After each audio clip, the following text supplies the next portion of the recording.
Qurandroid. How many of you know what Qurandroid? It's a very, very nice app.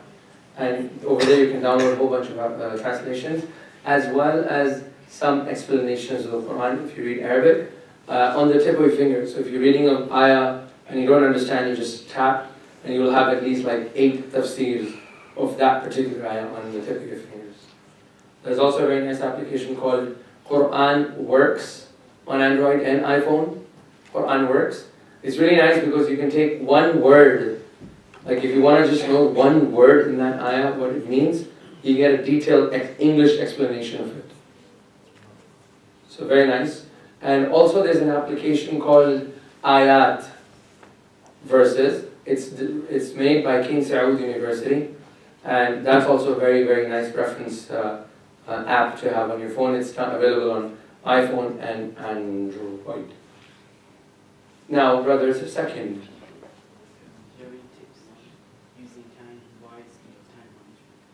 Do I have any tips on time management? I'll come to that. I want to have first questions on Sirah. Yes? Yeah, I was trying to ask, what the Oh, whole... the sister at the back. My question is slightly different. I wanted to know, do we have to follow one of the mothers, Hanafi, Shafi? I looked into it and I find some of the disputes and some places the explanation. So why can't we just follow purely Sunnah and Quran? Okay. Are we told you have to follow the mother, otherwise you're, Ooh, this is a controversial. I don't want Yeah, this is the litmus test of a sheikh, you know? He's like, is he going to pass or is he going to pass out? Right? If he passes out, he ain't coming on tour again. Yeah, this is one of those questions where I get a lot. Honestly, I get this a lot. And the way I answer this question is, there's a hadith in Bukhari. It says that the best of the witnesses are those that come to witness when they're not called upon. Meaning when they're not called upon to witness, they come to witness. In a court, obviously. Now this is pretty obvious that somebody probably saw an accident. And they saw an accident and they're the only witness for it. And the other side does not know that they're the only witness for it. And they know that if they don't testify, one party is going to get an unjust ruling. And in that circumstance, they come out openly, despite the fact that it might hurt them, and they give testimony. Right? That's the hadith. About 2 chapters down in Bukhari, there's another hadith. It says, exact same hadith, but instead of the best of the witnesses, it says the worst of the witnesses are those that come out. Exact same. To witness when they're not asked to come out to witness. Now, what happens is, in order for you to understand hadith, or in order for us to start saying, you know what, I'm going to put a finger on a particular hadith and I'm just going to follow it, it's not that simple. Let me explain to you the framework what's going to happen. If you're talking about a specific issue, so a specific subject you're searching about, you need to collect every single hadith that has ever been spoken about, talked about on that particular issue. Then you need to, as a muhaddis, classify which hadith, according to the date births of the narrators, came first, which came second, which came third. Then you need to classify which is da'if, hasan, all the categorizations of hadith. Then you need to rectify the conflicts between the text. Now, as Muslims, it's believed that if it's the hadith is sahih, whether it is Quran or hadith, the conflict is in our mind and our inability to understand that. It's not in the text of Nabi Sallallahu Alaihi Wasallam, provided that it is sahih text. And we need to rectify all of that. And then not only do we need to look at every single narration of that particular, on that issue, we need to make sure that everything can be concised and boiled down into one simple answer. That a layman, people like me and you, cannot do. We don't have the skill to do it. We don't. It's kind of like, we submit ourselves to a doctor and say, you know what, you know better. Likewise, these are the issues that are taught in a higher level of scholars that have studied under other scholars for 20, 30 years of their lives. And then if they come out and they say, you know what, based on whatever they've, all the sciences that they've learned, then they can give a ruling or a verdict. Or they'll tell you, follow this madhab or follow this madhab. These madhabs they don't have contradictions. It's contradictions to a layman. And I'll explain to you now. I'll give you an example, you'll understand that. The three madhabs, okay, Maliki, Hanbali, and Shafi'i, Maliki, Hanbali, and Hanafi, they say that you only need to do masah when you're doing masah, right? You need to do masah on the whole head, like this. Why? Because they have a hadith of Prophet ﷺ, which says that, Rasulullah, he did his hands all the way back, then he brought them back, and making sure these two fingers, and then he did his ears, the whole thing. Described in detail. Imam Shafi'i came along, and he mentions this hadith in his text, in the Musnad that he had, not Musnad, in the, I forgot the name of Imam Shafi'i's textbook. Again, he has a hadith book collection, and in the Sunan that he collected. And he mentions the hadith, but in his madhab, the ruling is totally opposite. The ruling is you only need to wet 3 hairs from the center of your hair like that. So if you were to have your hand wet, and you just went like this, it's done. Your masah is complete. Now, to a layman, that's, subhanAllah, hadith is clear, man, it's in Bukhari. We have 7 hadiths on that particular issue, each hadith more clear and clarifying the issue. It's obvious the stance of Imam Bukhari, Imam Shafi'i is wrong on this particular issue. True or false? That's going to be logical, because the only books that we have available translated is Bukhari and Muslim, or those books in English. We pick up, we look at the chapter of masah. We have 7, 8 hadiths, we read them, obvious sense, it's wrong. Imam Shafi'i is wrong. Now, why did Imam Shafi'i say 3? Here's the interesting part. What is the ayah that tells us to do masah? Any of the hufaz that are memorized? Surah Wamsahu. Surah Ma'idah, what does it say? Wamsahu bi ru'usikum. Wipe onto your heads. A person does not have more than one head. So the Quran says, wipe onto your heads, ru'us, jama'. So what is this jama' or this plural referring to? The hair. In the Arabic language, what is the minimum number required to have jama'? 3. Hence, he made the ruling, you only need to do 3 hair. And he did not even need the hadith to clarify the issue. Because his language, his ability of deciphering the information, extrapolating it from the verse, using Arabic language was far enough that he actually said, why do I need a hadith? And this is the qaida. If you can clarify and get a ruling straight from the Quran to a practical level, you don't need to look at hadith. That's the first. Quran comes first, right or wrong. Then if you cannot clarify it through Quran, you look at hadith. Then if you cannot clarify it from the hadith, then you look at ijma', consensus of the scholars. Then if you cannot find anything in the consensus of the scholars, then you have ijtihad. Our sharia is built on all of these, not just Quran and Sunnah. And if somebody denies that, then the answer is to them is very simple. If somebody denies it to me, I tell them very straight out, I said, fine, you want to deny ijma'? No issues. You know what? Let your daughter marry a Christian person. I said, it's haram, brother. Astaghfirullah. It's haram, it's not allowed. I said, okay, find me a Quran, verse from the Quran, or any hadith from the Prophet. There is none. You could probably die searching, you're not going to find it.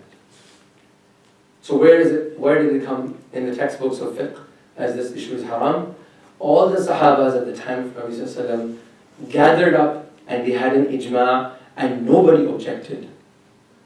And they said this is something which is haram. Why? Because the hadith of Prophet ﷺ, لا يجتمع أمتي, meaning there can never be a unanimous consensus on a particular issue by the ummah. This is ijma'. And this is Ahl Sunnah wal Jama'ah, people who belong. We have to believe that. Our principles of Sharia, our deen is from Quran, Sunnah. Again, I'm not going to go into details. Where do we have the dalil for ijma? There are 4 or 5 verses in the Quran. That's not the point of the lecture. As a layman, me, I've been studying Alhamdulillah for the last 6-7 years. Till this day, I follow a madhab. I study a madhab, I'm studying Shafi'i madhab, and I'm studying that. Even scholars of, people who claim otherwise, you don't need to follow that, and they say you need to follow Shaykh Uthaymeen or Shaykh bin Baz. Shaykh Uthaymeen himself, in his tape, he says, it is wajib on a layman like me and you to follow a madhab. Because we don't have the time and the effort and the skill to go and pick and choose and decipher what ruling we need to follow. And this is 14 or 1500 years of scholarship that has come down, codified. Now, having said that, the issue that we have today, which we need to concern, the reason why people are running away from this issue is when people say, my madhab is the only correct madhab. Hanafi or Jahannam. Right? You either are Hanafi or you're going to hellfire. That's wrong. That's completely wrong. If somebody wants to follow something else, I don't even have a problem if somebody doesn't want to follow a madhab. That's their concern. As for me, I need to be responsible to Allah subhanahu wa ta'ala on this issue. So I hope that answers your question. That the conflict that you're talking about, Auntie, that's in our minds because we don't have that ability. I was exactly at your position 8-9 years ago. I would say, why do I need to do that? But the more you learn on that subject, you realize there's actually not a conflict. I'll give you another example. Do you want another example? So to clarify this issue. Right? Another example. The masah, when you have to do وَمْسَحُوا بِرُؤُوسِكُمْ, the same example of masah and doing masah on your socks. So masah on khuf, doing masah on your socks. Imam Shafi'i, he says you have to do masah on your socks, masah on your head 3 times. You got to do masah on your head 3 times. Why? Because the closest thing to your head is your face, and when you're commanded to wash your face 3 times, you have to do your head 3 times. That's his opinion. The other people came around, they said, no, you got it all wrong. You're confused. You're mixing between washing and masah. And the other side of the argument, people said, no. The only example of masah we have is doing masah on your socks. And since the hadith says you have to do masah once, we take this and we do qiyas on this and we say, we're going to do masah once on our heads. Both are correct. Both are correct because both have, substantial evidences of why they have said that particular thing. But to a layman, we don't have time to go back into the logical reasoning of why he gave that answer. That's why I always tell people, I said, as for a layman, if you're going to a specific masjid, your madhab is the masjid of your imam. You got an issue? Talk to the imam. The issue comes when we go fatwa shopping. You know what I mean? When the shaykh gives you a fatwa and you do some search on Google and it's like, I can probably find an easy one out there. Right?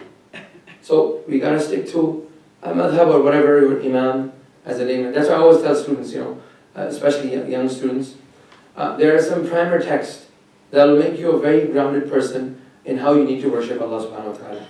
Get that over with. Stick to one madhab and stick to that. As a matter of fact, it's jurisprudence, it's law, right? A friend of mine, he's doing law in Osgood in Canada, and he said even within law, they have schools of thoughts of driving a ruling. So if you go to Osgood school, they have a specific way that if a case comes, you got to look at this, and they have a process in place. If you go to another law school in Canada, they have a shuluk, they have a totally different way of drawing ruling. Likewise is Sharia. It's a principle of coming to a conclusion, and it is not for you, not for me. It is for actually the scholars, and these scholars are out there. Yes.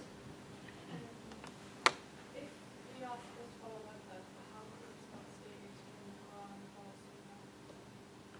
Sunnah? Well, the only thing we have codified, existent, the only thing we have codified is this 1400 years of scholarship, right? If you don't want to follow madhab, feel free not to do that.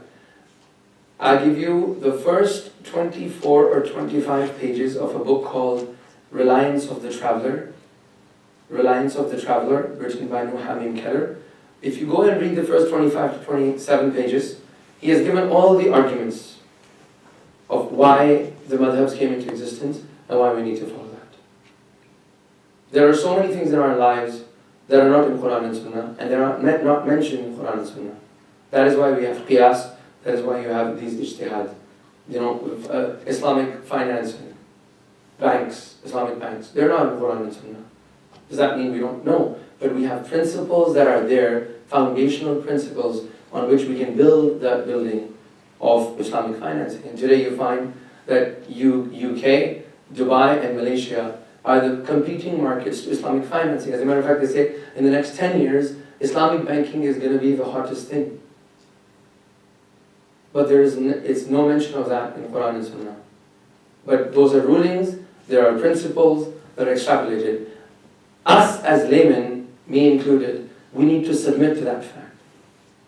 I know it gives you it deprives you of the intellectual eye that we're looking for. We need to submit to the fact that, you know what, our scholars are working in our favor, not against us. I'm not talking about the imams of the masjids. Most of them are not scholars.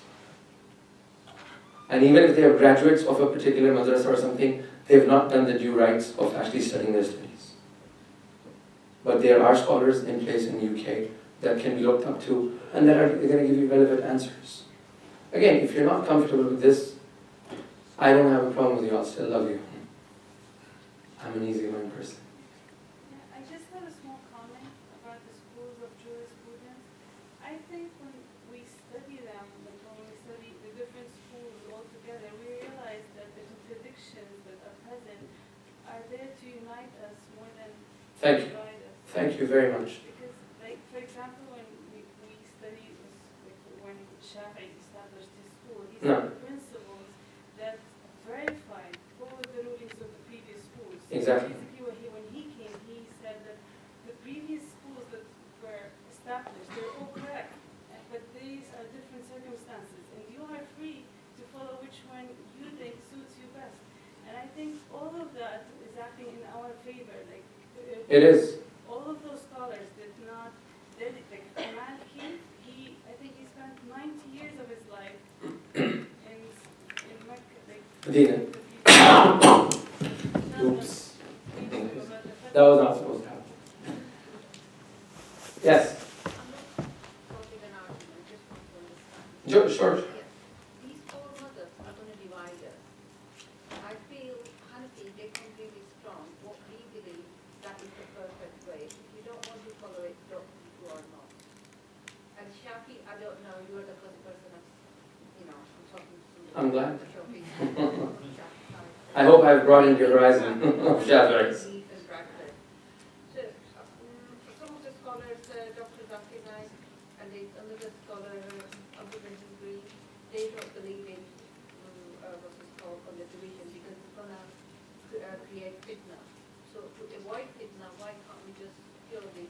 As a matter of fact, if I you... understand where you're coming from. I understand that. But if you look on the other side, they are... We are killing each other.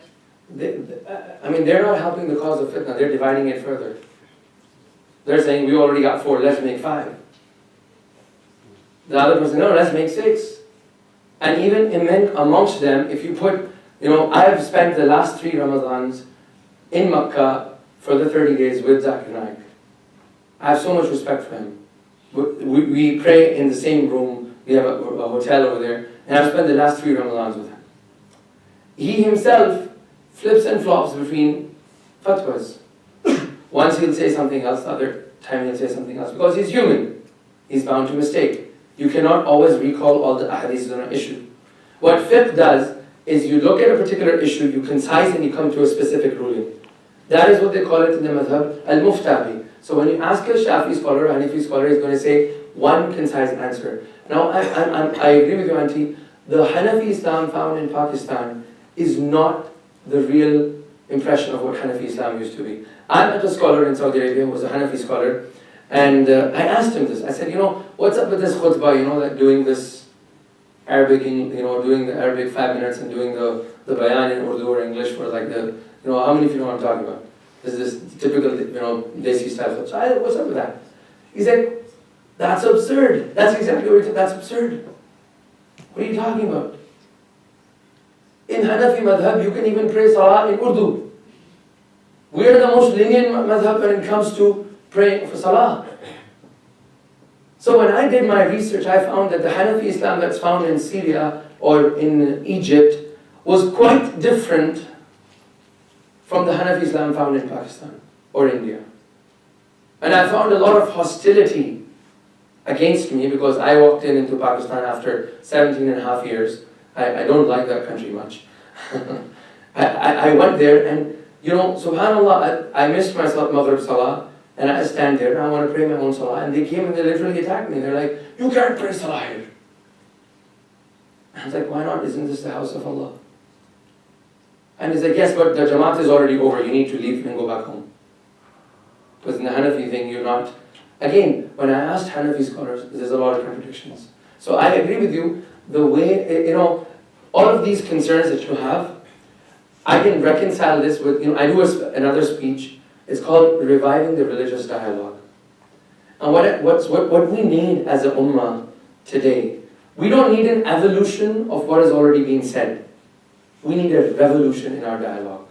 We need to rethink our values. We need to rethink, we need to rethink, those are valid points. We need to rethink our stance on madhab. We need to rethink all those opinions and things and need to unite under a certain banner. We need that, especially Muslims living in the West. We need that thought process going and the revival of the religious dialogue. Jazakallah khair. Those are concerns. I understand that. I get these comments every single day on my Facebook. People are like, we're divided, and yes, we are. As a matter of fact, if you listen to my khutbah that I gave today in Islam Bradford, I think it'll come on YouTube on Khalifa Clothing, and there you have a channel too? Yeah, it got recorded. That's exactly what I talked about. My khutbah today was verbatim onto the problems that you're discussing about how do we unite together without dividing. And I gave them 4 steps to do that. That these are the 4 things we need as an ummah moving forward, because this was what Rasulullah gave as an advice to them. Any questions? When do we need to stop? We have enough time. Alright. I have enough time. I have a question which relates back to different sects and different groups within the stars. Okay. I read myself there's a hadith that Prophet Sallallahu said there will be 73 sects and one will be right. Can you just tell us more about it? Yeah. So the common misconception that comes, like, they give you this hadith, right? There's like, there will be 73 sects and one is going to be right. And that one is me. You have to accept it. After all, I'm a Shafi'i. No, that one is me. This division of sect was referring to the deviances in credo or the creed. He was not referring to the different opinions we have within. Should we, raise our hands like this or put them like this, or do, in salah and doing ibadah of Allah subhanahu wa ta'ala. That was referring to that, the ummah will be divided in different. For example, you have this sect called Ibadis. That's a sect in Islam. That is classified as, they're, I think, mostly found in Oman or, Oman. Ibadis. So again, they're a sect in Islam. They have certain beliefs that are away from Ahl Sunnah wal Jama'ah, and they believe that anybody who commits a major sin, Khalid Finnar, is always going to stay in hellfire. And they believe that Quran is khalqullah.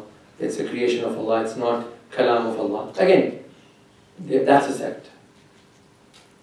Okay, so differences in creed is what that hadith is referring to. It is not referring to the difference of opinions we have in how we pray or salah or delaying salatul asr and all of that. Those are fiqh issues, and they existed even the time of the Sahaba. Does that answer you? Yes. You really gotta screen your answer out. You mentioned in your Huh? In your lecture about Thanksgiving, not Muslims not being allowed to celebrate it. But do you know Americans, if you were to ask them, they'd say that it's an American festival, it's not a religious festival, so why can't we still celebrate it? If you can prove it to me, if you, I haven't done research on this. Actually, I actually have a video online. It says saying Happy New Year is not a bid'ah. And the amount of activity I got on my Facebook after that was amazing. That's the reason why I'm here today. Right? If you go see that video, I actually historically proved to people Happy New Year is not a religious thing. And even if it was, January 1st is not the date for it. It's actually March something. So, and again, when I spoke to my teachers, they said, sometimes happy birthdays, celebrating birthdays, these issues. Now, these issues have become, these practices, they may have started in historical format, in history, as a religious thing. But they are no longer attributed to a specific religion. It has become a global phenomenon.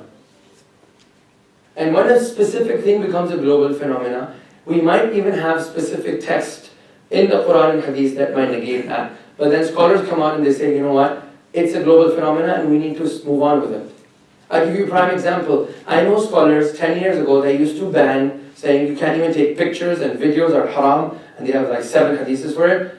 All of them guys, they got like 6 million followers today on Twitter and they're on Facebook and YouTube. Why? Because it's no longer controllable. It's become a means of communicating. So as a scholar, they need to be smart enough to recognize when a particular thing is going to take over people's lives, is going to dominate their lives, and before people break through those doors without any rules and restrictions, a smart scholar will open that door for the people, for the Muslims, with proper rules set in place so there's no chaos. For example, Facebook, WhatsApp, etiquettes. It's very important. It's become one of the main sources of communication, at least for me. But then again, I was communicating with one of the sisters in North America, and we were discussing something about, my next trip in Canada. And something happened, and she sent me that, this smiley face with a tongue. And I said to myself, that doesn't fit right. She's talking to me, and she says, right, the smiley face. And I said to her, I was like, I really need to make a video about what is, we're going to interact with sisters, but to what level, imagine having a video, it's like, these are halal smiley faces. These are not, these are only for your hubbies. These ones you can send to your fathers, But again, we need to talk about these issues, because they're prevalent in our society, and if we don't set rules for that, all hell breaks loose. And then I get sisters like, one of the sisters came to me yesterday, and she said to me, Sheikh, I'm graduating, I have 2 years left, and there's a brother that's really helping me to grow myself and helping me in my studies, and I'm finding myself day in day that I'm attracted to him. So can you tell me some ayah that I can read that can suppress the love? I'm like, you got it all wrong, sister. We got to go to class A, start from the beginning, and I got to teach you some basics before we even talk about suppressing a love with a verse. We want quick fixes. The problem took place in the first place because the sister was not aware of the rules that Islam has set place between cross-gender relationship. Yes? My question is completely I'll come back to you in there. Yes, you go ahead. Wait, so should I speak or should No, you speak. Okay. So it's off topic, but I just wanted to know if... Like all the other questions were on topic? Great, it's off topic. Okay, so my question is about making wudu when you have makeup on. I don't know if you know anything about it, but is it acceptable to make wudu? Makeup on. Yeah. Right, so when you make wudu, does that makeup wash away? Well, And does the water touch your skin? Like, I'm honestly, we need to go into discourse with me on this. So you're washing, you got all these mascara and foundation on your face, and you're washing your face. Does the skin get wet? yeah, if you were wearing foundation, then I don't think it would. But then if you weren't wearing foundation, then it should, right? I just want to know, like, is the water supposed to touch your eyelashes, eyebrows, or is it just the face? Or To wash? yeah. Oh, you gotta wash from Mambat al-sha'r, where your hair start, all the way to the end of your chin, dhaqn, and from the earlobe to earlobe, all the way. So this, everything is going to be washed. Specifically with eyelashes, sometimes you have some things that are stuck here or on the other side. That also needs to be washed. If you don't wash that, your wudu is incomplete. That needs to be washed. In general, I give sisters advice. I said, that makeup is all great. I'm not against it. As a matter of fact, it's a very profitable industry to get into. You could become a millionaire in a few days. But if you're going out, and if you're married and you have a husband, go ahead, put makeup on. If you don't have a husband, I would suggest that you stay away from makeup. And just go out plain, the way Allah has created you. Because the idea is you don't want to attract the other side. You don't want to attract the other side. I've asked this question to my teachers, and that's what they've said that. Again, I don't believe that you have to do niqab. But again, that's my side of the thing. But my wife believes she has to do niqab. I don't force her to take it off. Like, I don't want to take it off. I do force her to take it off when we're crossing the airport. I do, because that's Muslims got to become smart. I do tell her, I said, you know what, listen, you're causing more attention than benefit you, And my shaykh, he says, I tell my wife to take off the niqab when we're crossing the airport. When she gets on the plane, she puts it on. She puts it on. Because you got to look at the end result. It's there to protect you, right? It's there to protect you. If that niqab is not protecting you in the airport, is doing quite the opposite, then the purpose is not being fulfilled. Again, that's what I would tell, if you have to put makeup on, do that. Try to make sure you make wudu before it. But once again, if you stay in touch with me on Facebook, that's a very good question. I'll actually go and ask more about it, and maybe I'll ask my brother to write a post about it. He's a fiqh scholar in Shafi'i. He is the youngest person to get full ijaza in doing fatwa in the Shafi'i madhab in the age of 28. He lives in Canada, and he has a website, so he writes articles about, especially women-related issues. He's very good at. He has very good articles about periods and what to do, what not to do, Quran, and all these issues. He writes articles about that. At the back somewhere. The two have to decide which one's going to ask.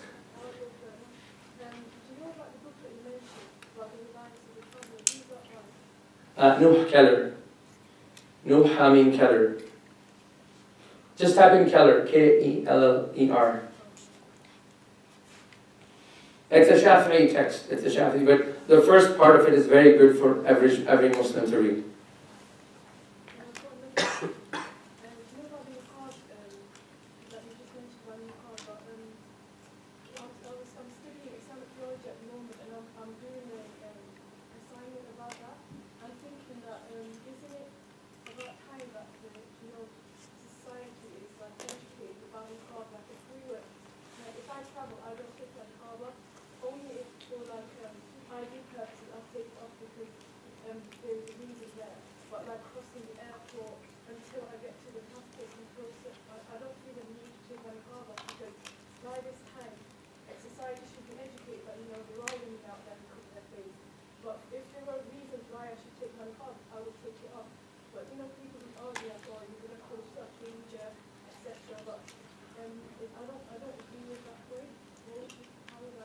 You know what? You don't agree with it. I can understand your stance on it. There are many sisters that don't agree with that. They find that they have a calling that if the other person can take off everything she wants, then I have all the right to put it on. Right? It's the same right that gives her right to do that. That same right gives me the right to cover up. And to what extent I cover up, that's my choice. If you find that that is a calling, you don't have a problem. But what I would explore you to look into is look beyond yourself, right? Look beyond yourself, not just you. And you might have, mashallah, the ability to do that. Beyond yourself, meaning that is your walking in the niqab in the airport beneficial to the bigger masses of people. Given the fact that the amazing information is available on the media. Right? You have to be pragmatic about these issues. Brothers walking into thobes, having these long thobes, and they're saying, part of Islam, I thought he was going to give me time out. And I was so ready to take him out. Right? So, being pragmatic, that's all I'll tell you. But the issue of niqab is an issue that is being discussed. And the two of the greatest mufassirs of the Quran, Abdullah ibn Abbas, Abdullah ibn Mas'ud, they both were students of Rasulullah sallallahu alaihi wasallam.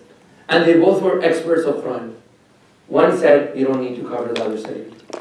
So this issue transcends back all the way to 1400 years.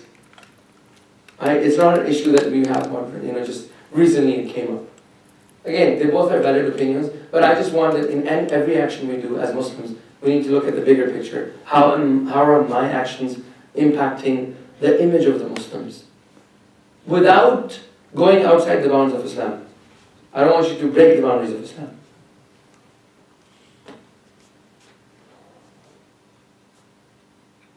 Any other? What time is it? Huh?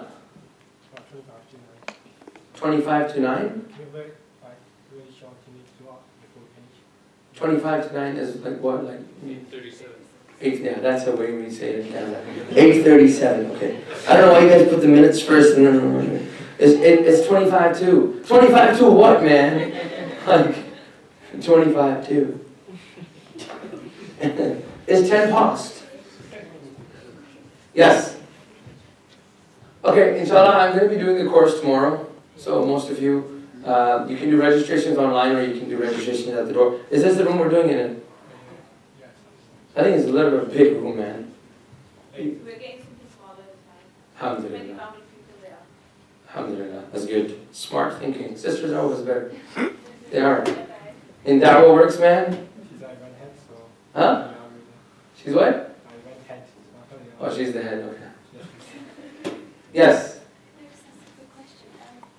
When you talk to the younger generation about Muhammad sallallahu alaihi wasallam and his examples and the things that he did, sometimes you get the response that, he was the prophet. And we obviously we're not prophets. And what's sort of the best way to go about in getting them to make a link with the Prophet sallallahu alaihi wasallam's life and making them love and understand that you can be like that? Yeah. One of my teachers, he has a series on the life of Prophet ﷺ, and he calls it Ar-Rasul Al-Insan. Prophet ﷺ